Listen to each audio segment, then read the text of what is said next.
iyo mbimenya cyagiye nataye nari gufata Yesu nkareka ibindangaza nkifatira Yesu tukabana karamata iyo mbimenya cyagiye nataye nari gufata Yesu nkareka ibindangaza nkifatira Yesu tukabana karamata cyagiye nataye ndi mu busambanyi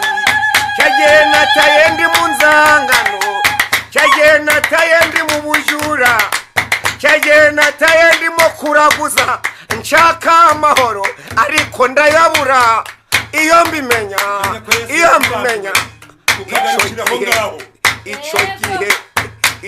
gihe cyarambabaje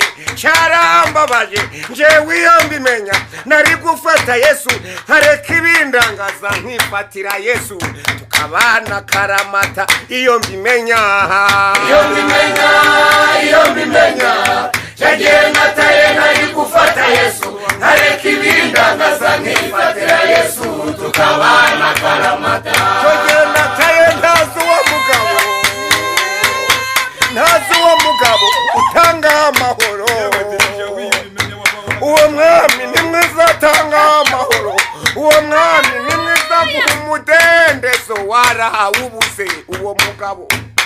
uwo mugabo Yesu njyewe iyo mbimenya nari gufata Yesu nkamufata kare